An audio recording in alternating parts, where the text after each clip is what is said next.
3 ఎకరాలకు మాత్రమే రైతు బంధు అని చెప్పి రేవంత్ రెడ్డి ఎందుకు కొత్త రూల్స్ పెడుతున్నాడు, కొత్త గైడ్ లైన్స్ ఎందుకు తీసుకొస్తున్నాడు, రీజన్ ఏందనేది, కండిషన్స్ ఎందుకనేది కొంత మనం మాట్లాడుకునేటటువంటి కార్యక్రమం చేస్తే, ఫర్ ఎగ్జాంపుల్ ఒక ఫ్యామిలీ, ఈ ఫ్యామిలీలో మదర్, తర్వాత ఫాదర్, సన్, డాటర్, మొత్తం 4 ఫ్యామిలీలో ఫర్ ఎగ్జాంపుల్ అనుకుందాం, 4 ఉన్నారు కదా ఫ్యామిలీలో. కాంగ్రెస్ గవర్నమెంట్ నుండి ఒక కుటుంబానికి ఎన్ని స్కీములు వస్తున్నాయి?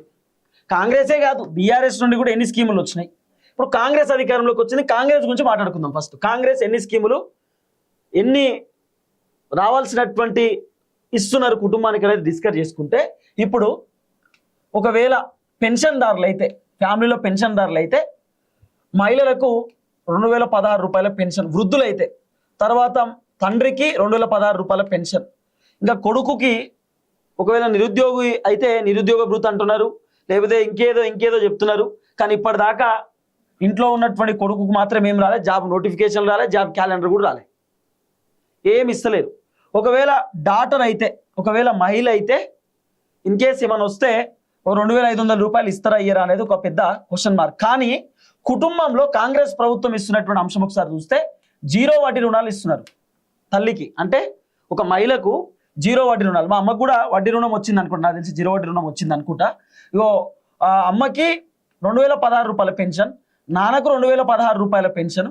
ఆ తర్వాత పెన్షన్తో పాటు, అంటే మా ఇంట్లో మా వాళ్ళకి కొత్తలేదు కానీ ఫర్ ఎగ్జాంపుల్ చెప్తున్నా, అయితే అమ్మ నాన్నకి వృద్ధులైన తర్వాత 2016 రూపాయల పెన్షన్, 2016 రూపాయల పెన్షన్. అట్లనే నాన్న రైతు కాబట్టి రైతు భరోసా కింద దాదాపు ఎకరానికి 6000 రూపాయలు, అంటే దగ్గర 3 ఎకరాలకు. ఇప్పుడు 3 ఎకరాలకు రేవంత్ రెడ్డి ఇస్తున్నాడు కదా, మళ్ళీ 3 ఎకరాలకు పైసలు.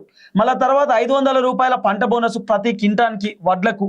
ఆ తర్వాత రేవంత్ రెడ్డి ఇంద్రమ్మ ఇండ్లు అని చెప్పి కొత్త తెరపైకి తీసుకొస్తున్నాడు.